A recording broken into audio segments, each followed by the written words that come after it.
محترم رضوان گرامی، ہماری اور آپ کی یہ مشترکہ خوش نصیبی ہے کہ درس قرآن کی اس بابرکت محفل میں ہم اور آپ شرکت کی سعادتیں حاصل کر رہے ہیں۔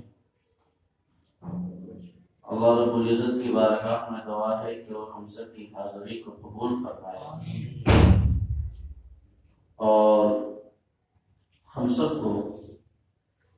قرآن کی سعادتوں اور برکتوں سے ملامت فرمائے۔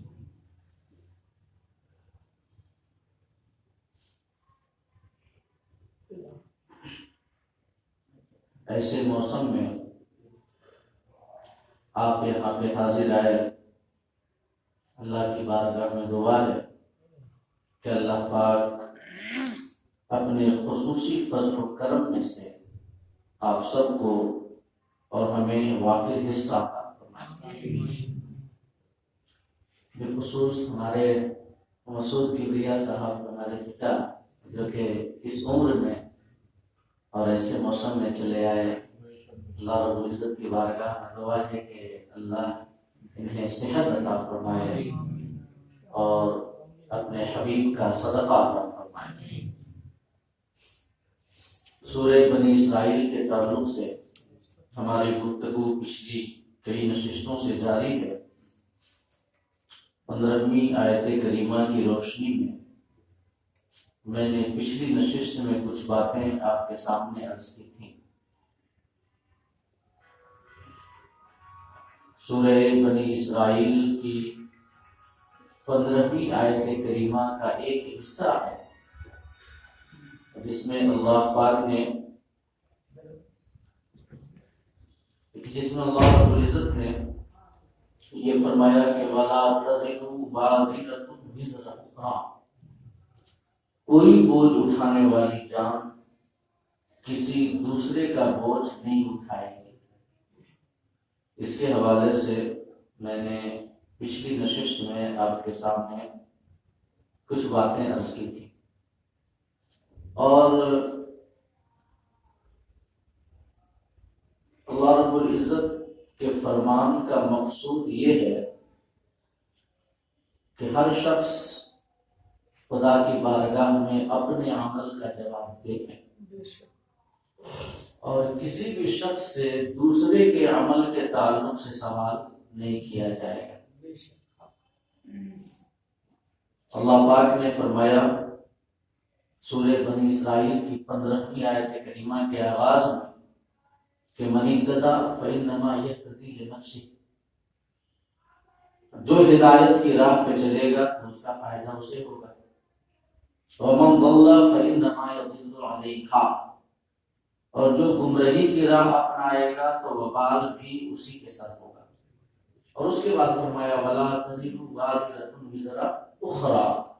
کوئی بوجھ اٹھانے والی جان کسی دوسرے کا بوجھ نہیں اٹھائے گی، یعنی ہر شخص اپنے اعمال کے ساتھ اٹھایا جائے گا۔ نہ تو ایک شخص کی نیکی دوسرے کے کام آئے گی اور نہ ہی ایک شخص کے گناہ کی وجہ سے دوسرے سے مواخذہ اور بازپرس کیا جائے گا۔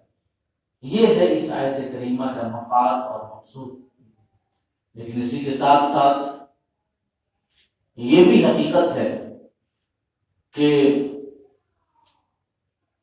کسی کے راہ دکھانے کی وجہ سے اگر کوئی اچھی راہ اختیار کر لے تو اس راستہ دکھانے والے کو بھی حصہ اللہ پاک ضرور عطا کرے گا اور اسے اجر دے گا، اور جو عمل کر رہے ہیں ان کے اجروں میں کسی قسم کی کمی نہیں ہوگی، اور راستہ بتانے والے اور دکھانے والے کو اللہ رب العزت اجر عطا کرے گا۔ ایسے ہی اگر کوئی شخص کسی کو غلط راستہ دکھائے، غلط راہ پہ چلنے کے لیے کسی کو پریرت کرے، کسی کو گمراہ کرے، تو جو گمراہ ہوا اس کو تو عذاب ملے گا ہی، لیکن ساتھ میں اس گمراہ کرنے والے کو بھی اللہ رب العزت عذاب دے گا، اور جو گمراہ ہوا ہے اس کے عذاب میں کسی قسم کی کمی واقع نہیں ہوگی۔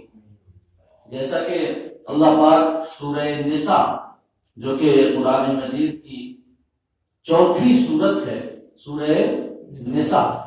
اس کی آیت نمبر 85 میں ارشاد فرماتا ہے کہ من یشفع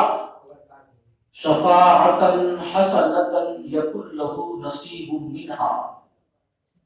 کہ جو شخص اچھی سفارش کرے،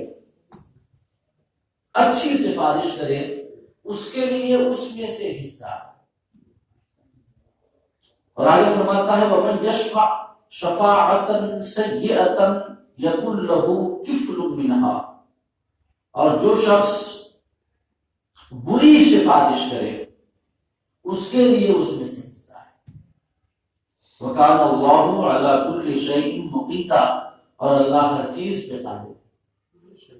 اس آیت کریمہ میں اللہ پاک نے فرمایا کہ جو شخص اچھی سفارش کرے تو اس کو حصہ ملے گا، جو شخص بری سفارش کرے تو اس کو بھی حصہ ملے گا اس میں سے، اور اللہ ہر چیز پہ قادر ہے۔ اچھی سفارش کرنے سے کیا مراد ہے؟ اچھی سفارش کرنے سے مراد علماء نے فرمایا کسی کو اچھی راہ دکھلانا، بھلائی کا حکم دینا، برائی سے روکنا، نیکی کے کاموں پہ دوسرے کی مدد کرنا۔ ایک مثال لے لیں، کوئی سائل آیا مانگنے کے لیے، اور ہمارے پاس اس وقت دینے کے لیے کچھ نہ ہو اسے، تو اللہ کے رسول صلی اللہ علیہ وسلم نے ارشاد فرمایا کہ ایسی صورت میں چاہیے کہ ہم دوسرے سے سفارش کریں کہ تم اس کی مراد پوری کرو اور تم اسے دے دو، اور آقا نے فرمایا اس سفارش کرنے والے کو بھی اللہ پاک اجر دے گا۔ ایسے ہی اگر کوئی شخص اپنے بھائی کی مدد کرنے میں لگا ہوا ہے، بھائی کی کسی مصیبت، کسی پریشانی کو دور کرنے کے لیے کوشش کر رہا ہے، اور اس کے اپنے بس میں نہیں ہے کہ وہ تنہا تنہا اس کی مصیبت کو دور کر دے، اس کی پریشانی کو دور کر دے، تو اگر کوئی دوسرا اس کی مدد کرے مصیبت اور پریشانی دور کرنے میں، تو اللہ رب العزت اس کو بھی اجر عطا کرے۔ تو اللہ رب العزت کے فرمان کا مقصود یہ ہے کہ اگر کسی کے راہ دکھانے کی وجہ سے اور کسی کے بتانے کی وجہ سے کوئی اچھائی کو اختیار کرتا ہے تو اس اچھائی اختیار کرنے والے کو تو اجر ملے گا ہی، مگر اس بتانے والے کو بھی اجر ملے گا۔ اور اگر کوئی شخص کسی کے غلط کاموں میں اس کی مدد کرتا ہے، غلط کام اس کو پروتساہن دیتا ہے، اس کی ہمت بڑھاتا ہے، اور ظلم کرنے میں یا کسی اور غلط کام کرنے میں مشورے میں شریک رہتا ہے، تو اللہ رب العزت اس ظلم کرنے والے اور غلط کام کرنے والے کو وبال کو اور عذاب تو دے گا ہی، لیکن اس مدد کرنے والے جو کہ اگرچہ مشورے کی صورت میں مدد کر رہا ہے، دل بڑھانے کی صورت میں مدد کر رہا ہے، مگر اس کو بھی اللہ پاک عذاب دے گا۔ تو یہ نہ سمجھے کہ نیک عمل تو کوئی اور کر رہا ہے۔ یہ مثال کے طور پہ سائل کی صورت میں کہ سائل آیا مانگنے، ہمارے پاس نہیں ہے، ہم نے دوسرے سے دلوا دیا، تو دے تو ہو رہا ہے، تو اس کا نیک عمل ہے، تو ہمیں کیوں اجر ملے؟ ہمیں اجر ملے گا اس کی سفارش کرنے کا کہ ہاں اسے تم اس کی مدد کرو۔ ایسے اگر کسی نے گناہ کیا اور ہمارا مشورہ شامل تھا، ہمارا پروتساہن شامل تھا، ہم نے اس کی ہمت بنائی کہ یہ کام کرو، تو یقیناً اللہ رب العزت اس ہمارے گمراہ کرنے اور غلط راستہ دکھانے اور غلط مشورہ دینے کی وجہ سے اللہ ہمیں عذاب دے. اسی وجہ سے اللہ رب العزت کا یہ فرمان ہے کہ تعاونوا علی البر والتقوی ولا تعاونوا علی الاثم والعدوان، نیکی اور پرہیزگاری کی باتوں میں ایک دوسرے کی مدد کرو، لیکن گناہ اور ظلم کی باتوں میں کسی کی مدد نہ کرو، اللہ فرماتا ہے. اور کئی ساری احادیث سے بھی یہ ثابت ہوتا ہے کہ کل قیامت کے روز راستہ دکھانے والے کو ثواب یا عذاب ملے گا. اگر اس نے غلط راستہ دکھایا تو عذاب ملے گا، اور اگر صحیح راستہ دکھایا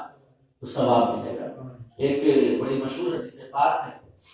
کہ آقا کریم صلی اللہ علیہ وسلم ارشاد فرماتے ہیں کہ من سن فی الاسلام سنۃ حسنۃ فلہ اجرها واجر من عمل بها الى یوم القیامہ من غیر ان ينقص من اجورهم شیئا. کہ آقا فرماتے ہیں کہ جو شخص اسلام میں اچھا طریقہ ایجاد کرے، اچھا طریقہ نکالے، تو اس کو خود طریقہ نکالنے کا اور خود عمل کرنے کا تو ثواب ملے گا ہی، لیکن کل قیامت تک جو بھی اس کے طریقے کے مطابق عمل کریں گے سب کے اجروں کے برابر اس کو اجر ملے گا، اور من غیر ان ينقص من اجورهم شيء، اور ان نیک عمل کرنے والوں کے اجروں میں کسی قسم کی کمی نہیں کی جائے گی، کسی قسم کی کمی نہیں کی جائے گی. اور اس کے بعد آقا کریم صلی اللہ علیہ وسلم نے یہ ارشاد فرمایا کہ ومن سن فی الاسلام سنۃ سیئۃ فلہ وزرها ووزر من عمل بها الى یوم القیامہ من غیر ان ينقص من اوزارهم شیء. یعنی کہ جو شخص اسلام میں کوئی برا طریقہ نکالتا ہے تو آقا فرماتے ہیں کہ اس کو تو وبال ہوگا ہی، لیکن اس برے طریقے پر قیامت تک جو لوگ بھی عمل کریں گے سب کے وبالوں کے برابر اسے وبال دیا جائے گا، اور ان کے عذاب میں کسی قسم کی کمی نہیں واقع ہوگی. اور ایک اور حدیث حضرت ابو ہریرہ رضی اللہ تعالی عنہ سے مروی ہے کہ ایک بار آقا کریم صلی اللہ علیہ وسلم نے صحابہ کرام سے یہ پوچھا کہ اتدرون من المفلس. آقا کریم صلی اللہ علیہ وسلم نے صحابہ سے پوچھا اتدرون من المفلس، کہ تمہیں پتا ہے کہ مفلس کون ہے؟ مفلس کون ہے؟ تو صحابہ نے عرض کیا یا رسول اللہ المفلس فینا من لا درہم لہ ولا متاع. صحابہ نے عرض کیا یا رسول اللہ ہم میں مفلس تو وہ ہے جس کے پاس مال و دولت نہ ہو، کوئی ساز و سامان نہ ہو، زندگی گزارنے کے اسباب مہیا نہ ہو اس کے پاس، جو دولت کے اعتبار سے کمزور ہو، ساز و سامان کے اعتبار سے کمزور ہو، ہم اسے مفلس جانتے ہیں کہ وہ مفلس ہے. تو آقا کریم صلی اللہ علیہ وسلم نے ارشاد فرمایا کہ المفلس من امتی من یأتی یوم القیامت بصلاۃ وصیام وزکاۃ ویأتی وقد شتم ھذا وقذف ھذا واکل مال ھذا وسفك دم ھذا وضرب ھذا فیعطى ھذا من حسناته وھذا من حسناته. آقا نے فرمایا کہ میری امت میں سے مفلس کل قیامت کے دن وہ شخص ہوگا جو کہ کل قیامت کے دن اٹھایا جائے گا اس حال میں کہ اس کے پاس نمازیں بھی ہوں گی، اس کے پاس روزے بھی ہوں گے، اس کے پاس زکوٰۃ کا عمل بھی ہوگا، لیکن حال یہ ہوگا کہ اس نے کسی کو گالی دی ہوگی، کسی پر الزام لگایا ہوگا، کسی کا مال کھایا ہوگا، کسی کا خون بہایا ہوگا. تو آقا کریم صلی اللہ علیہ وسلم نے فرمایا کہ میری امت کا وہ شخص آئے گا تو اعمال صالحہ لے کر کے، نماز لے کر کے، روزہ لے کر کے، زکات لے کر کے، حج لے کر کے، لیکن چونکہ اس نے اللہ کے بندوں کو ستایا ہوگا، کسی کو مارا ہوگا، کسی کو گالی دی ہوگی، کسی پہ الزام لگایا ہوگا، کسی کا خون بہایا ہوگا، لہذا اللہ رب العزت یہ فیصلہ فرمائے گا کہ اس کی نیکیاں ان لوگوں کو دے دی جائیں گی جن پر اس نے ظلم کیا ہوگا، اس کی نیکیاں اسے دے دی جائیں گی سب کو، جو خدا کی بارگاہ میں وہ کھڑے ہوں گے اپنا حق مانگنے کے لیے، مولا اس نے مجھے ناحق ستایا تھا، مولا اس نے مجھے مارا تھا، مجھ پر الزام لگایا تھا اور میری عزت خراب کی تھی اس نے، مولا اس نے میرا مال کھایا ہے، مولا اس نے میری غیبت کی ہے، تو اللہ رب العزت اس شخص سے جب سوال کرے گا کہ تم نے ان بندوں کا جو حق مارا ہے تو آج بدلہ دینے کے لیے کیا ہے تمہارے پاس؟ تو عرض کرے گا مولا میرا ہاتھ تو خالی ہے، میں کیسے بدلہ دوں؟ اللہ پاک فرمائے گا ایک صورت ہے، اللہ پاک اس کی نیکیاں اٹھا کے ان بندوں میں تقسیم کر دے گا، اور پھر اس کے بعد آقا نے فرمایا فَإِن فنیت حسناتہ قبل ان تقضى ما علیہ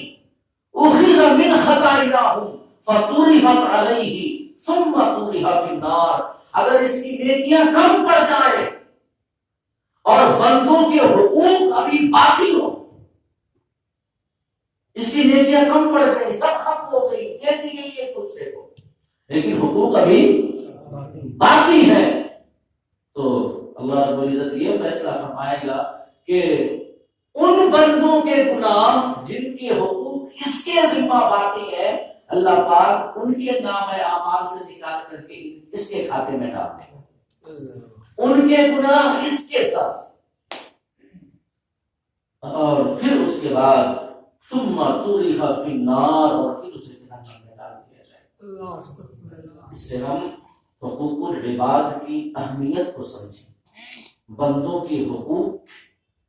کتنی اہم ہے خدا کی بارگاہ میں، ہم سمجھے کہ قیامت کے روز ہم تو وہ حقوق چکا نہیں پائیں گے، اگر کسی بندے کا حق ہم نے مارا ہو، ہمارے پاس کچھ نہیں ہوگا، تو یہ صورت ہوگی کہ ہماری نیکیاں ان کو دے دی جائیں گی جن کا حق ہم نے مارا ہوگا، ان کے گناہ ہمارے سروں پہ ڈال دیے جائیں گے جن کا حق ہم نے مارا ہوگا۔ تو اللہ پاک نے تو فرمایا لا تزر وازرۃ وزر اخری، کوئی بوجھ اٹھانے والی جان کسی دوسرے کا بوجھ نہیں اٹھائے گی۔ اللہ پاک نے تو فرمایا من اهتدى فانما يهتدي لنفسه، جو نیکی کا کام کرے گا اپنے لیے کرے گا، لیکن چونکہ یہاں پہ یہ شخص دوسروں کے حقوق کو مان کے خدا کی بارگاہ میں پہنچے گا کل قیامت کے روز، لہذا اس کے اپنے گناہ کی وجہ سے اس کو یہ سزا دی جائے گی کہ دوسروں کے گناہ اس کے سر اور اس کی نیکیاں دوسروں کے کھاتے۔ آقا نے فرمایا وہ شخص کل قیامت کے روز مفلس ہوگا، اصل مفلس وہ ہوگا، اصل مفلس یہ دنیا کا مفلس نہیں ہے، دنیا کی غربت نہیں ہے، کیونکہ دنیا کی غربت، دنیا کی افلاس، دنیا کی نکبت، دنیا کی پریشانیاں تو آنی جاتی ہیں۔ تلک الایام نداولها بین الناس، اللہ فرماتا ہے کہ ہم اس دنیا میں زمانے کو لوگوں کے بیچ پلٹتے پلٹتے رہتے ہیں، کبھی اس کے کھاتے میں گر جاتی ہے، کبھی اس کے پالے میں گر جاتی ہے، کبھی دولت و عزت و شہرت اس کا مقدر بنتی ہے، کبھی اس کا مقدر بنتی ہے۔ تو دنیا میں تو یہ دولت آنی جانی ہے،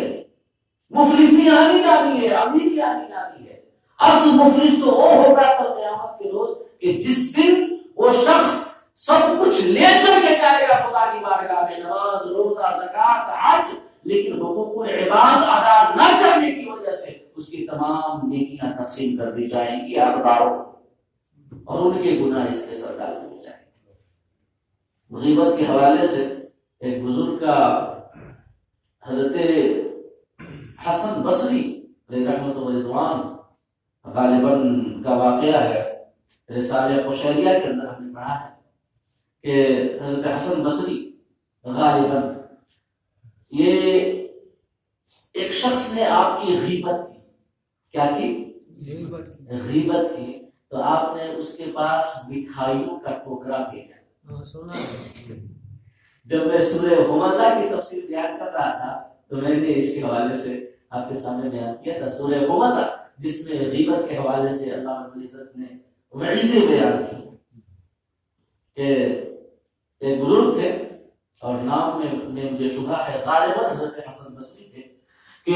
ان کے پاس یہ خبر پہنچی کہ فلاں شخص آپ کی غیبت کرتا ہے، آپ کی برائیاں کرتا ہے، تو انہوں نے یہ کیا کہ مٹھائیوں کا ٹوکرا اس کے پاس بھیجا اور ساتھ میں قاصد سے کہلا بھیجا کہ ہم نے سنا ہے کہ تم اپنی نیکیاں ہمارے نام کرتے ہو، اپنی نیکیاں ہمیں دیتے ہو، میں نیکیاں تو نہیں دے سکتا کیونکہ بڑی قیمتی ہے، یہ مٹھائیاں ہے، قبول کرو ہماری۔ تو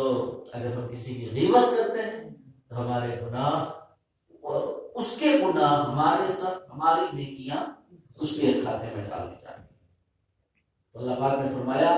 لا تزر وازرۃ وزر اخرى، کوئی بوجھ اٹھانے والی جان کسی دوسرے کے گناہ کا بوجھ نہیں اٹھائے گی، لیکن اگر کوئی شخص کسی شخص کے گناہ میں شریک ہو، چاہے مشورے کی بنیاد پہ، چاہے مدد کی بنیاد پہ، چاہے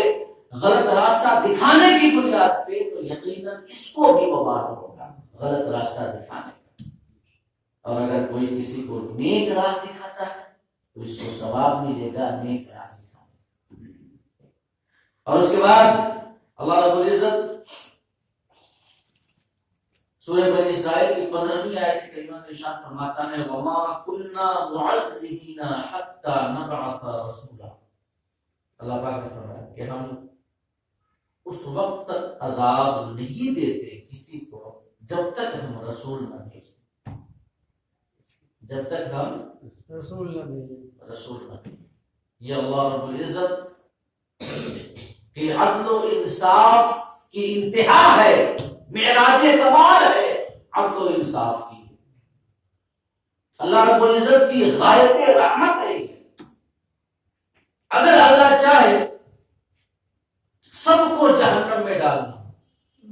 بغیر رسول بھیجے، بغیر ہدایت کا سامان کیے،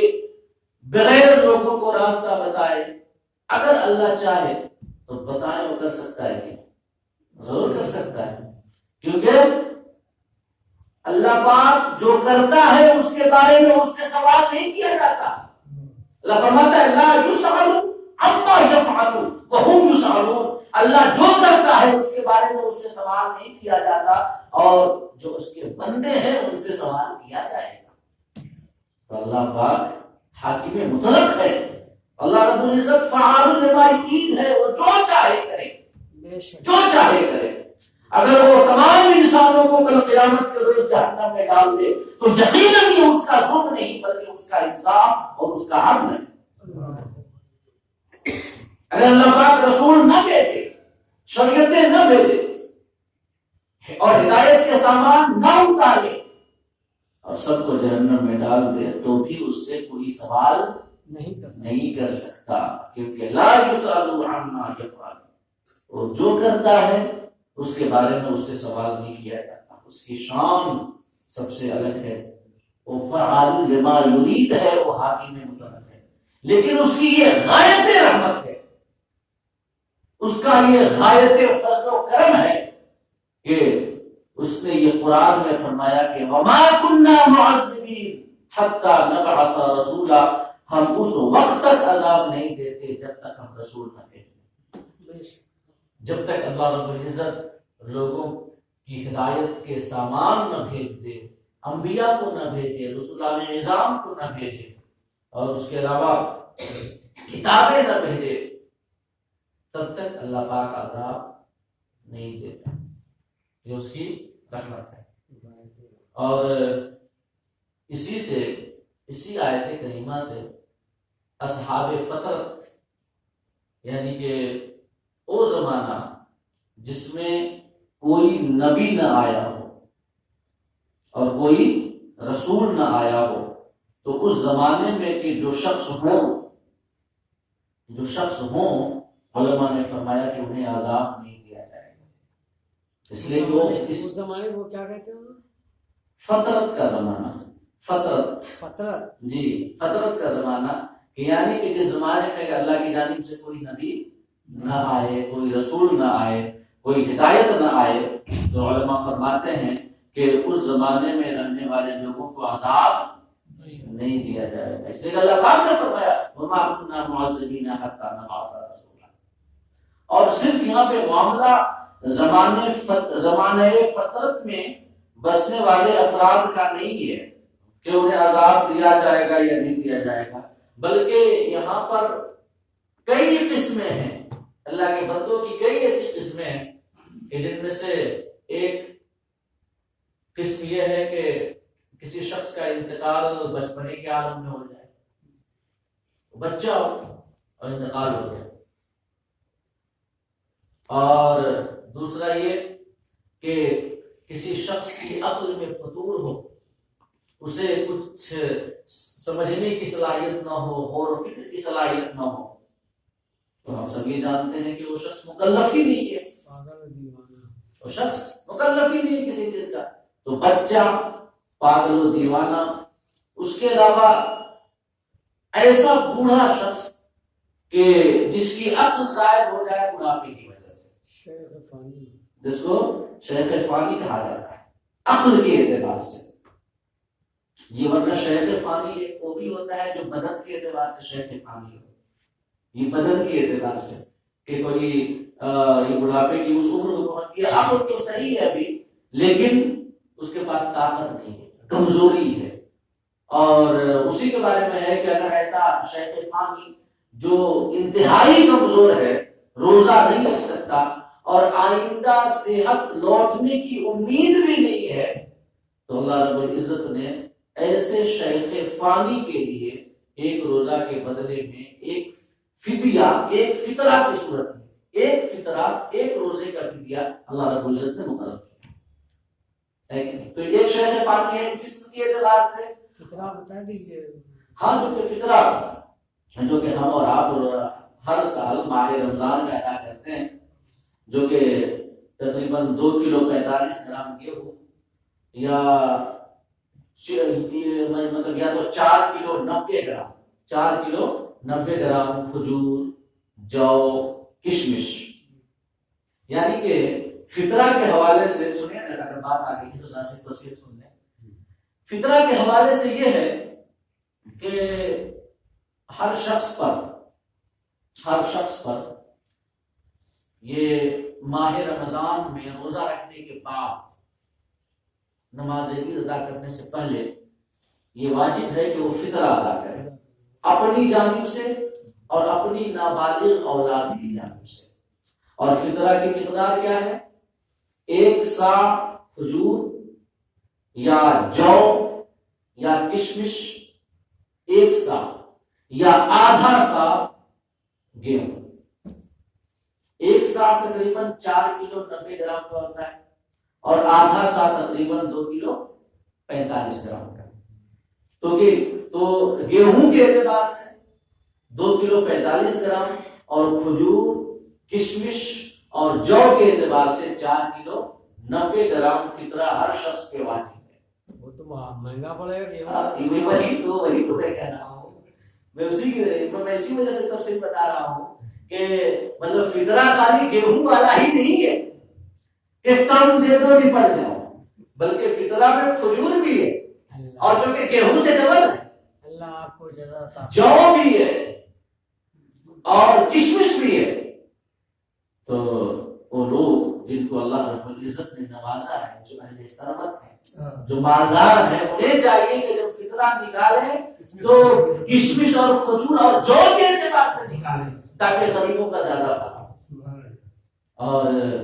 جنہیں اللہ نے اتنا نہیں نوازا تو وہ رخصت سے فائدہ اٹھائیں۔ اور بات دراصل یہ ہے نا کہ پچھلے زمانے میں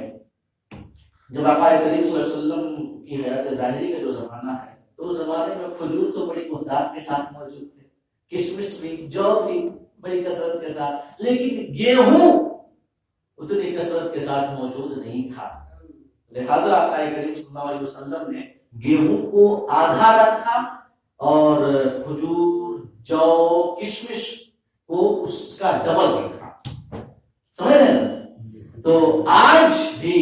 جو لوگ صاحب ثروت ہیں، اللہ نے جنہیں نوازا ہے، انہیں چاہیے کہ کھجور اور کشمش اور جو کے اعتبار سے وہ فطرہ نکالیں تاکہ غریبوں کا زیادہ سے زیادہ فائدہ ہو اور بھلا ہو. تو ناظرین کر رہا تھا کہ شیخ فانی جو بدن کے اعتبار سے ہو، اس کے لیے یہ ہے کہ ایک روزہ کے بدلے میں ایک فطرہ دیں، ہے نا. اور ایک ہے شیخ فانی عقل کے اعتبار سے، کہ عقل زائد ہو گئی تو ایسا شخص تو مکلف ہی نہیں ہے روزے کا، نہ تو اللہ کے احکام کا کسی چیز کا. تو یہ قسمیں ہیں کچھ. کوئی بچپنے میں انتقال کر گیا بچہ، کوئی پاگل اور مجنون ہے، دیوانہ ہے، ایک یہ دوسری قسم ہے. تیسری قسم ہے اس بوڑھے کی کہ بڑھاپے کی وجہ سے جس کی عقل ظاہر ہو گئی. اور چوتھی قسم ہے ان حضرات کی جو کہ فطرت کے زمانے میں تھے، کہ جس زمانے میں کوئی نبی اور کوئی رسول نہیں آیا. تو یہ چار جو کیٹیگری ہے لوگوں کی، ان کے حوالے سے کہ کیا کل قیامت کے روز انہیں عذاب دیا جائے گا یا نہیں دیا جائے گا، یہ بحث جو ہے بڑی معرکہ آرا بحث ہے، اصولی بحث ہے. تو میں زیادہ تفصیل میں جا کر کے آپ کے ذہن کو الجھانا نہیں چاہتا. میں صرف اقوال کو آپ کے سامنے پیش کرتا ہوں بغیر دلائل کے، دلائل کو الگ رکھتا ہوں، صرف اقوال کو. اور یہ سمجھ لیں کہ سارے اقوال علماء حق اور علماء اہل سنت کے ہیں، لہذا سب صحیح ہیں، لہذا سب صحیح ہیں. تو یہ چار قسم کے طبقات ہیں: بچہ اور کوئی مجنون اور دیوانہ ہو جس کی عقل غائب ہو، کوئی فطرت کے زمانے کا رہنے والا ہو، کوئی بڑھاپے کی وجہ سے جس کی عقل ظاہر ہو گئی ہو. یہ چار طبقات ہیں انسانوں کے. ان کے حوالے سے علماء کے مختلف اقوال ہیں. کچھ علماء نے کہا کہ یہ سب جنتی ہیں، یہ سب جنتی ہیں، سب جنتی ہیں، چاہے وہ جو بچہ ہے اس میں ذرا تفصیل ہے کہ مسلمان کا بچہ ہو یا کافر کا بچہ ہو. یہ چاروں کے چاروں طبقات، بچہ، وہ بوڑھا کہ جس کی عقل ظاہر ہو گئی ہو بڑھاپے کی وجہ سے، زمانے فطرت میں رہنے والے لوگ، اس کے علاوہ مجنون اور پاگل شخص جس کی عقل ظاہر ہو گئی ہو. کچھ علماء کہتے ہیں یہ سب کے سب جنتی ہیں، اس لیے کہ وما كنا معذبين حتى نبعث رسولا. اور اللہ پاک نے فرمایا کہ ہم اس وقت تک عذاب نہیں دیتے جب تک رسول نہ بھیج لیں، جب تک حجت تمام نہ کر لیں. تو یہ لوگ ایسے ہیں، ان میں سے ایک فطرت کے زمانے میں رہنے والا جو شخص ہے وہ ہے جس کے پاس رسول آیا ہی نہیں. اور باقی لوگ جو ہیں اگر ان کے زمانے میں رسول آیا بھی پھر بھی یہ صلاحیت نہیں رکھتے تھے کہ رسول کی دعوت کو قبول کریں، اس لیے کہ بچہ تھا، کوئی بوڑھا تھا، اس کی عقل ظاہر تھی بڑھاپے کی وجہ سے، کوئی پاگل اور مجنون تھا. تو علماء کہتے ہیں سب کے سب جنتی. کچھ علماء کہتے ہیں، اور کچھ علماء کہتے ہیں کہ ان سب سے کل قیامت کے روز اللہ رب العزت امتحان لے گا، ان سب سے امتحان لے گا کل قیامت کے دن. کہ یہ حدیث میں آیا، آقا کریم صلی اللہ علیہ وسلم کا فرمان عالی شان ہے کہ کل قیامت کے روز بچہ، مجنون، دیوانہ جس کی عقل ظاہر ہو گئی، زمانے فطرت میں رہنے والا شخص، اور اس کے علاوہ وہ بوڑھا کہ جس کی عقل بڑھاپے کی وجہ سے ظاہر ہو گئی ہو، ان چار قسم کے افراد کو اٹھایا جائے گا خدا کی بارگاہ میں. اور یہ سب عرض کریں گے کہ مولا ہمیں صلاحیت ہی نہ تھی کہ ہم تمہارے رسول کی دعوت کو قبول کرتے. بچہ کہے گا کہ مولا تو ہمیں بچپن ہی میں موت دے دی، تو نے ہمیں بچپن ہی میں موت دے دی. اگر میں بڑا ہوتا تو میں تمہارے رسول کی دعوت کو قبول کرتا اور میں ایمان لاتا، ہمارے سارے کرتا. جو مجنون اور دیوانہ ہوگا وہ کہے گا مولا تم نے ہماری عقل ظاہر کر دی، اگر ہماری عقل ہوتی تو میں قبول کرتا تمہارے رسول کی دعوت کو. اور بوڑھا جس کی عقل بڑھاپے کی وجہ سے ظاہر ہو گئی وہ عرض کرے گا مولا تم نے بھی ہماری عقل ظاہر کر دی، یہ بڑھاپے کی وجہ سے ہماری بھی عقل، اگر ہمارے پاس عقل ہوتی تو ہم بھی قبول کرتے. اور فقر کے زمانے والا جو شخص ہوگا وہ بھی عرض کرے گا مولا تم نے کوئی بھیجا ہی نہیں رسول، اگر بھیجتا تو ہم اس کی دعوت قبول کرتے اور ایمان لاتے اور ہمارے صالحہ کرتے۔ تو یہ چاروں قسم کے افراد خدا کی بارگاہ میں اپنا اپنا عذر پیش کریں گے۔ تو حدیث میں آیا کہ اللہ رب العزت سب سے فرمائے گا جاؤ جہنم میں داخل ہو جاؤ، سب سے فرمائے گا جاؤ جہنم میں داخل ہو جاؤ۔ اور آقا کریم صلی اللہ علیہ وسلم نے فرمایا کہ اگر یہ داخل ہو جائے تو جہنم کو انتہائی ٹھنڈا اور سلامتی والا پانی، وہ بغرض امتحان ہوگا، بغرض امتحان کہ جاؤ جہنم میں داخل ہو جاؤ۔ تو جو داخل ہو گیا وہ نجات پا گیا،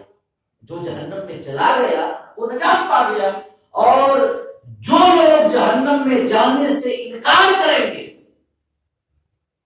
اور پس و پیش کریں گے تو اللہ پاک فرمائے گا کہ میں حکم دے رہا ہوں اور تم نافرمانی کر رہے ہو، تو اگر ہمارا رسول آتا تو تم اس کی نافرمانی کیوں نہیں کرتے؟ لہذا اللہ رب العزت سب کو جہنم میں ڈالے۔ تو یہ ایک قول ہے، ایک قول یہ ہے کہ امتحان لیا جائے گا، جو امتحان میں پاس ہوگا اللہ کے حکم کی وجہ سے جہنم میں چلا جائے گا وہ نجات پا جائے گا، اور جو نہیں جائے گا وہ جہنم میں داخل ہوگا۔ یہ قول حضرت ایک سوال تھا جی، شیخ فانی کے تعلق سے مشہور معلوم ہے کہ 2 وقت کا کھانا دیا جائے شاید، اب صحیح فطرہ ہی ہے، فطرہ ہی ہماری فطرہ ایک فطرہ کا 2 وقت کھانا ہوتا ہے۔ سر یہ فطر تو طعام مسکین جو آیا قرآن میں، وہی ایک مسکین کو کھانا کھلانا، اس سے قرآن ایک فطرہ ہی ہے۔ گیہوں چاول ہو جائے گا لیکن کھجور اور کشمش کہاں ہوتا ہے؟ وہ بھی تو کھا سکتے ہیں نا، صاحب حیثیت کے لیے، صاحب حیثیت کے لیے وہ بھی تو کھا سکتے ہیں۔ اب ظاہر ہے 2 کلو 45 گرام گیہوں ہو تو ایک مسکین اس میں 2 وقت نہیں کھا پائے گا، ضرور کھا لے گا، اس کا آقا 2 وقت یا 4 وقت کھا لے گا، کتنی روٹیاں کھائے گا؟ تو مراد نہیں ہے مطلب فطرہ۔ لیکن اگر کوئی شخص کسی مسکین کو بلا کے صبح شام کھلا دے تو بھی فدیہ ادا ہو جائے گا۔ ہاں ادا ہو جائے گا فدیہ۔ لیکن عام طور سے اب مطلب کون کھلایا جائے، اگر کوئی کھلانا نہیں چاہتا کہ اپنے گھر میں بلا کے آئے تو اس کے لیے ایک فطرہ دے دو، ایک فطرہ کے برابر ہاں وہ پیسہ دے دے، گیہوں دے دے، کچھ بھی دے دے، تو ایک وہ تو خیر۔ تو یہ ہے دوسرا قول۔ اور اس کے علاوہ ایک اور یہ بھی ہے کہ سب جہنمی ہے، ایک اور یہ بھی ہے بچہ بوڑھا فطرت والا سب۔ ہاں کہ ایک اور یہ بھی ہے کہ اللہ رب العزت ان کے بارے میں جانتا تھا کہ وہ کیا کرنے والے ہیں۔ ایک یہ قول ہے کہ اللہ رب العزت ان کے بارے میں جانتا تھا کہ وہ کیا کرنے والے ہیں۔ اللہ اپنے علم ازلی کے مطابق وہ جانتا ہے نا کہ کون کیا کرنے والا ہے، تو اللہ پاک یہ جانتا تھا کہ کون کیا کرنے والا ہے، لہذا اللہ رب العزت جسے جانتا تھا کہ وہ اگر زندہ رہتا تو جہنم میں جانے والے اعمال کرتا تو اللہ پاک اسے جہنم میں داخل کرے گا، اور اللہ رب العزت جس کے بارے میں یہ جانتا ہے کہ وہ جنت میں جانے والے اعمال کرنے والا تھا تو اللہ پاک اسے جنت میں داخل کرے گا اپنے علم کے مطابق۔ تو یہ جو قول ہے نا کہ اللہ پاک اپنے علم کے مطابق فیصلہ کرے گا کہ کون جنتی والے عمل کرنے والا تھا، کون جہنمی والے عمل کرنے والا تھا، تو یہ جو فیصلہ ہے، یہ فیصلہ جو ہے یہ توقف کا ہے۔ توقف یعنی ہمیں نہیں پتا کہ کل قیامت کے دن کیا ہوگا، ان کے ساتھ کیا کیا جائے گا، اللہ پاک اپنے علم کے مطابق فیصلہ کرے گا۔ تو یہ کچھ اقوال تھے کہ سب جنتی ہیں، کچھ قول یہ تھے کہ امتحان لیا جائے گا، ایک قول یہ ہے کہ اللہ اپنے علم کے مطابق فیصلہ کرے گا۔ یہ مختلف اقوال ہیں اور یہ بحث بڑی معرکہ آرا بحث ہے کہ جس میں علماء اہل سنت نے اور ائمہ اصول نے کافی لمبی بحثیں کی ہیں، لہٰذا میں زیادہ تفصیل میں جا کر کے آپ کے ذہن کو الجھانا نہیں چاہتا۔ بس ہمارے لیے بہتر یہ ہے کہ ہم یہ سمجھ لیں کہ اللہ رب العزت ہر شخص کے بارے میں یہ جانتا ہے کہ کون کیا کرنے والا ہے، لہذا اللہ اپنے علم کے مطابق فیصلہ کرے گا اور توقف اختیار کیا جائے ایسے مسئلوں میں، سمجھ۔ اور یہ 15ویں آیت کریمہ کے حوالے سے کچھ باتیں ہیں. اس کے بعد پھر 16ویں آیت کریمہ میں جو اللہ پاک نے فرمایا نا وَمَا كُنَّا مُعَذِّبِينَ حَتَّى نَبْعَثَ رَسُولًا، ہم اس وقت تک عذاب نہیں دیتے جب تک ہم رسول نہ بھیجیں. اب ذرا اسی کی تفصیل سنیں 16ویں آیت کریمہ. اللہ پاک فرماتا ہے وَإِذَا أَرَدْنَا أَن نُهْلِكَ قَرْيَةً أَمَرْنَا مُتْرَفِيهَا فَفَسَقُوا فِيهَا فَحَقَّ عَلَيْهَا الْقَوْلُ فَدَمَّرْنَاهَا تَدْمِيرًا. اللہ پاک نے فرمایا کہ جب ہم کسی بستی کو ہلاک کرنا چاہتے ہیں، جب ہم کسی بستی کو ہلاک کرنا چاہتے ہیں تو ہم اس کے خوشحالوں پر احکام بھیجتے ہیں. یعنی اس بستی میں رہنے والے جو خوشحال افراد ہیں، عمرا ہیں، جنہیں عیش و آرام میسر ہے، دولت میسر ہے، یہ ان کے پاس احکام بھیجتے ہیں، یعنی شرعی احکام بھیجتے ہیں. اور مراد وہی ہے کہ رسول بھیجتے ہیں اور رسول کے ہاتھوں شریعت بھیجتے ہیں. تو کیا اللہ پاک خالی امیروں کے لیے اور خوشحالوں کے لیے حکم بھیجتا ہے اور شریعت اتارتا ہے؟ ایسا تو نہیں ہے نا. اللہ کی جو شریعت آتی ہے وہ سب کے لیے آتی ہے، خواہ امیر خواہ غریب کوئی بھی ہو. اللہ کا حکم سب کے لیے ہے. رسول آتے ہیں سب کی ہدایت کے لیے آتے ہیں، رسول شریعت لے کے آتے ہیں، سب کو فالو کرنا ہوتا ہے. لیکن اس آیت کریمہ میں خاص طور سے خوشحالوں کا بیان ہے. خاص طور سے اللہ پاک نے فرمایا کہ جب ہم کسی بستی کو ہلاک کرنا چاہتے ہیں تو اس کے خوشحال لوگوں کو احکام بھیجتے ہیں. فَفَسَقُوا فِيهَا. ایسا کیوں کہ اللہ پاک نے خاص طور سے خوشحالوں کا تذکرہ کیا؟ حالانکہ شریعت تو سب کے لیے اترتی ہے، امیر کے لیے، غریب کے لیے، خوشحال کے لیے، بدحال کے لیے، سب کے لیے اترتی ہے شریعت. اور اللہ کے حکم تو اللہ رب العزت نے خاص طور سے غریبوں کا تذکرہ نہیں کیا بلکہ امیروں اور خوشحالوں کا تذکرہ کیا. اس کی وجہ یہ ہے کہ اللہ رب العزت آگے فرماتا ہے فَفَسَقُوا فِيهَا، تو وہ حکم عدولی کرتے ہیں، نافرمانی کرتے ہیں. ہم نے احکام بھیجا اور انہوں نے حکم عدولی کر دی، حکم نہیں مانا، شریعت کو فالو نہیں کیا، رسول کی دعوت پہ لبیک نہیں کیا. تو اسی وجہ سے کہ چونکہ اللہ رب العزت کے علم ازلی میں یہ بات ثابت ہے کہ اس بستی کو ہلاک ہونا ہے، اور اس بستی میں رہنے والے جو لوگ ہیں جب ان کے پاس شریعت آئے گی، دین آئے گا، حکم آئے گا تو وہ نافرمانی کریں گے، وہ دعوت قبول نہیں کریں گے. لہذا اللہ پاک نے خاص طور سے خوشحالوں کا تذکرہ کیا، جو امیر ہوں، جو کہ دنیاوی ساز و سامان کے اعتبار سے بہتر ہوں اور جن کے پاس ہر قسم کی آسائش میسر ہو. تو ایسے لوگوں کا ذکر اللہ پاک نے کیا کیونکہ دین سے دوری اور دین سے بھاگنے اور حکم شریعت کی نافرمانی کرنے، اللہ کے احکام کو نہ ماننے میں خاص طور سے دولت مند طبقہ آگے آ گیا. یہ ہے عام طور سے ایسا ہی ہوتا ہے. کیونکہ میں کئی بار آپ کے سامنے بتا چکا ہوں کہ جب دولت آتی ہے تو تکبر، گھمنڈی، عیش پوشی، آرام طلبی، دین سے دوری، یہ تمام چیزیں خود بخود دہیز میں آ جاتی ہیں. یہ ہے ایسا. اور اسی وجہ سے سورہ ہمزہ دیکھ لیں، اللہ رب العزت نے فرمایا نا سورہ ہمزہ میں وَيْلٌ لِكُلِّ ہُمَزَةٍ لُمَزَةٍ، ویل ہے، خرابی ہے، تباہی ہے، بربادی ہے ہر اس شخص کے لیے جو کسی کے منہ کے سامنے اسے ذلیل کرے یا پیٹھ پیچھے اسے برا بھلا کر کے ذلیل کرے. کہ جو کسی کے منہ کے سامنے ذلیل کرے کسی کو، اس کا مذاق اڑا کے، ٹھٹھا کر کے، گالی دے کر کے، یا غلط بات کہہ کر کے منہ کے سامنے ذلیل کرے، یا پیٹھ پیچھے اگر کوئی کسی کو ذلیل کرتا ہے غیبت کر کے، چغلی کر کے، ادھر کی ادھر لگا کر کے، تو اللہ پاک فرماتا ہے وَيْلٌ لِكُلِّ هُمَزَةٍ لُمَزَةٍ، کسی کو ذلیل کرنے والے کے لیے خواہ کوئی منہ کے سامنے ذلیل کرے یا پیٹھ پیچھے ذلیل کرے، اللہ پاک نے فرمایا ویل یعنی تباہی اور بربادی. اب یہ کون لوگ ہیں؟ یہ کون لوگ ہیں جو لوگوں کی عزتوں سے کھیلتے ہیں، لوگوں کو ذلیل کرتے ہیں، غیبتیں کر کے، گالیاں دے کے، ٹھٹھا کر کے، مذاق اڑا کے. کون لوگ ہیں؟ تو اللہ پاک نے فرمایا الذی جمع مالا وعددا، یہ وہ لوگ ہیں کہ جنہوں نے مال جمع کیا اور گن گن کے رکھا. مال کو جمع کیا اور گن گن کے رکھا، اور گن گن کے رکھنے سے مراد ہے کہ بخیل. کیا کہ بخیل. تو یہاں پر بھی اللہ پاک نے یہ مالداروں کا تذکرہ خاص طور سے کیا کہ یہ لوگوں کو ذلیل کرنے میں آگے آگے رہتے ہیں، اس لیے کہ جہاں پہ مال دولت ہو الا ماشاء اللہ، اللہ رب العزت جسے چاہے اپنے فضل سے نوازے، اور مال کے باوجود وہ متواضع ہو، منکسر ہو اور گھمنڈ والا نہ ہو، دین سے قریب ہو. ہے یہ دنیا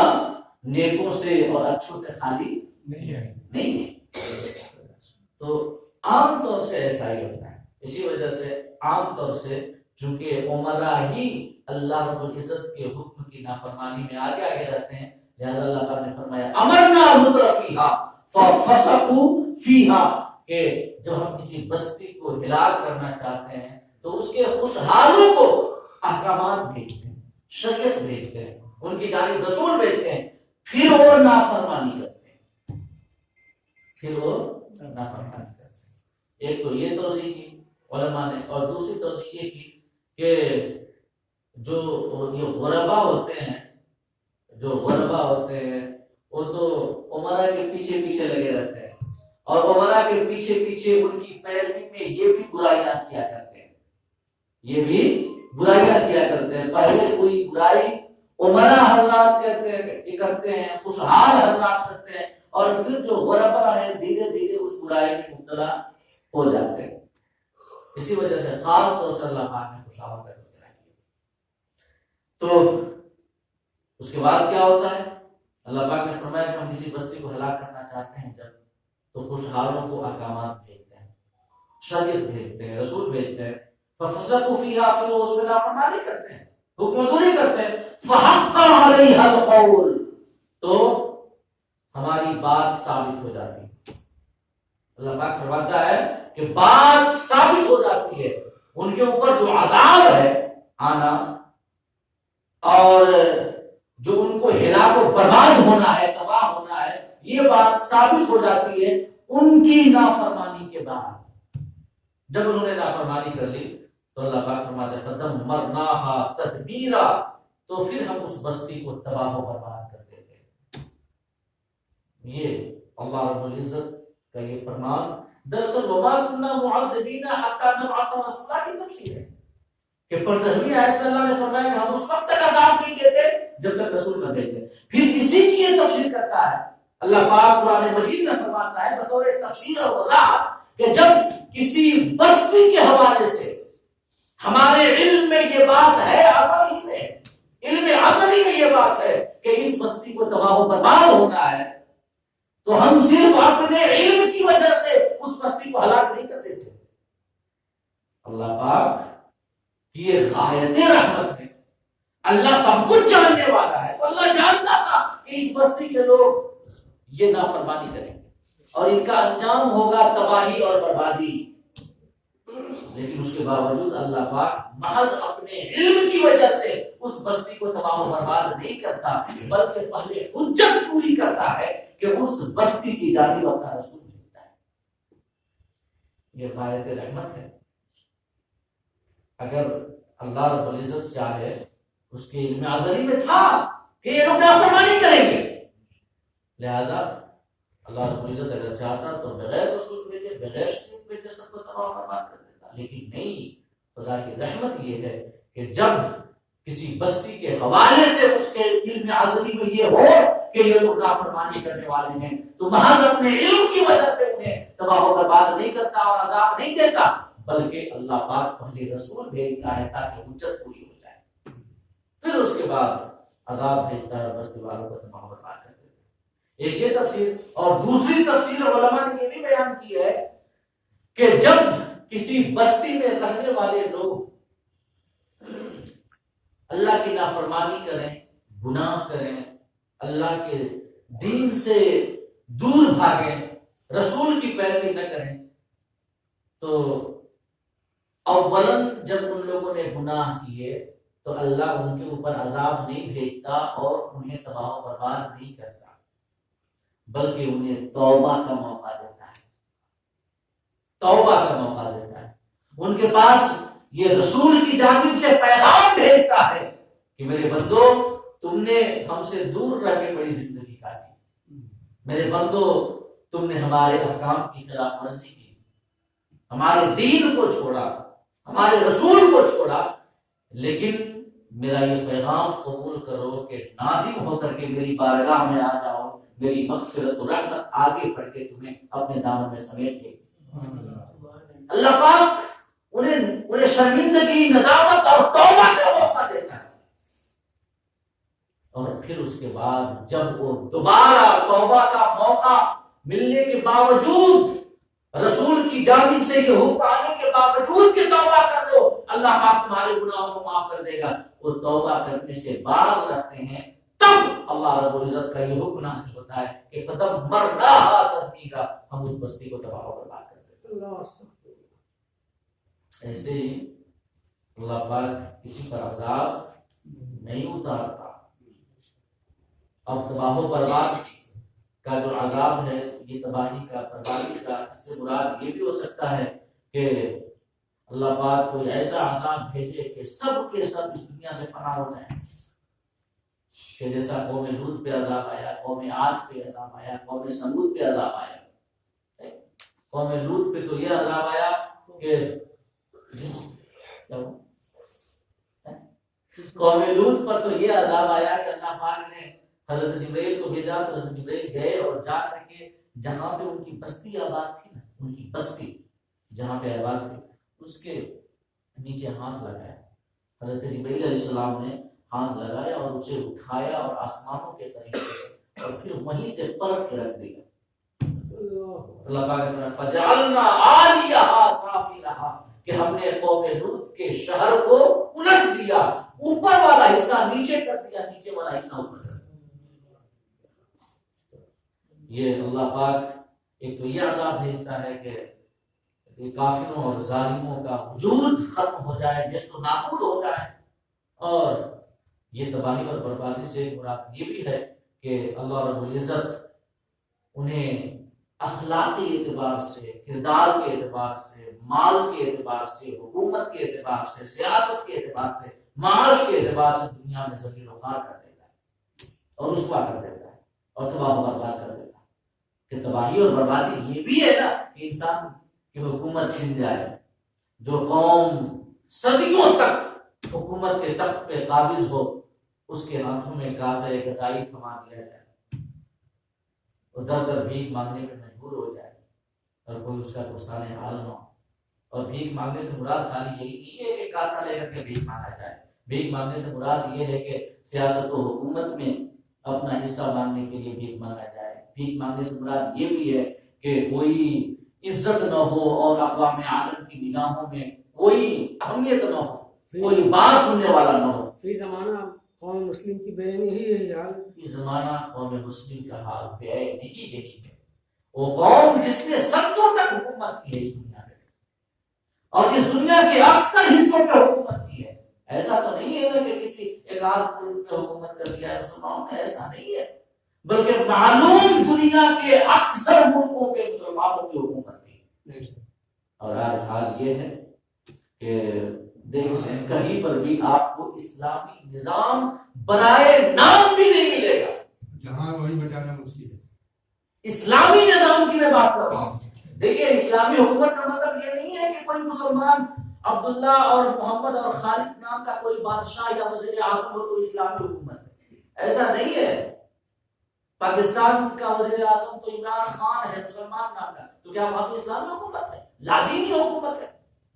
اور دنیا میں جو اکثر 55 کے قریب اسلامی جو ممالک ہیں سب کا یہی حال ہے۔ تو اسلامی حکومت سے یہ مراد نہیں ہے کہ کسی مسلمان نام کا شخص حاکم ہو، بلکہ مراد یہ ہے کہ وہاں پہ نظام مصطفیٰ رہے، وہاں پہ اسلامی حکم نافذ ہو، وہاں پہ شریعت نافذ ہو۔ آپ دیکھ لیں، نگاہ اٹھا کر دیکھ لیں، پوری دنیا میں نقشے میں کوئی ایسا ملک نہیں ملتا تو جو قوم صدیوں تک حاکم رہی ہو، اور آج آپ کیا سمجھتے ہیں سعودی عربیہ میں اسلامی حکومت ہے؟ بالکل نہیں. اگرچہ یہ وہاں پہ ان کا کوئی دستور نہیں ہے، کوئی سنویدھان نہیں ہے، کانسٹیٹیوشن ان کا نہیں ہے کوئی،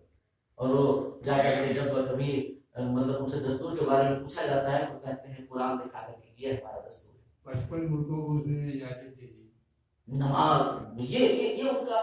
مطلب یہ کہ دکھاتے ہیں قرآن کی یہ ہمارا دستور ہے. حالات کیا ہے جا کے دیکھ لیں ریاض میں جو کہ سعودی عربیہ کی راجدھانی ہے، کیسی کیسی فتنہ انگیز چیزیں یہ آل سعود وہاں پہ نافذ کر رہے ہیں. مدینہ مکے کے بھی اجازت دے دی، اب کافی آ سکتے ہیں کرتی یونیورسٹی. ہمیں تو نہیں یہ نیوز تو ہماری نگاہ ہر کی ٹی وی کی یونیورسٹی نیوز کو اتنا اعتماد نہیں کرنا چاہیے. خیر، اور یہ ایسا نہیں کر سکتے، ایسا نہیں کر سکتے، اس لیے کہ یہ تو بالکل اسلام کا متفقہ مسئلہ ہے کہ وہاں پہ کوئی نہیں آ سکتا، حرم میں کوئی کافر داخل نہیں ہو سکتا. اب اگر اور کرنا بھی چاہیں تو اب فی الحال نہیں ہے. خیر، تو میں یہ کرنا چاہتا ہوں کہ آپ کیا سمجھتے ہیں کہ کوئی اسلامی حکومت ہے؟ نہیں، اسلامی حکومت کا مطلب یہ ہے جہاں پہ اسلامی شریعت نافذ ہو، نظام مصطفیٰ نافذ ہو. تو اللہ پاک نے فرمایا کہ ہم پہلے توبہ کا حکم دیتے ہیں، یہ ندامت و شرمندگی کا موقع دیتے ہیں، اور جب ہمارے حکم سے سرتابی کرتے ہیں کہ توبہ نہیں کرتے تب اللہ پاک تباہ و برباد کر دیتا ہے. دیکھ لیں قوم مسلم کا حال بھی ہے نہیں. یہی ہے کہ جو قوم صدیوں تک حکمران رہی ہو، آج اس قوم کے ہاتھوں میں کاسۂ گدائی ہے، کاسۂ گدائی ہے اس قوم کے ہاتھوں میں، اور یہی سب سے بڑی سچائی ہے آج کی. اور وجہ یہ ہے کہ ہم نے نظام مصطفیٰ کو چھوڑا تو چھوڑا، ساتھ میں اس کے بعد اللہ کی بارگاہ میں توبہ بھی نہیں کی، شرمندگی بھی نہیں، بلکہ بڑی ڈھٹائی کے ساتھ ایک جانب تو کہتے ہیں کہ ہمارا دستور قرآن ہے، اور دوسری جانب غیر قرآنی امور کو اپنے ملکوں میں نافذ کرتے ہیں. نام لیتے ہیں اسلامی جمہوریہ کا، اسلامی جمہوریہ کا نام لیتے ہیں، اور کسی اسلامی حکم پہ عمل نہیں ہوتا. پاکستان نام لیتا ہے اپنے آپ کو اسلامی جمہوریہ ہے، اسلامی جمہوریہ ہے، اور وہاں کے حالات وقت نہیں ہے کہ میں تفصیل سے بتاؤں. تو یقین جانیں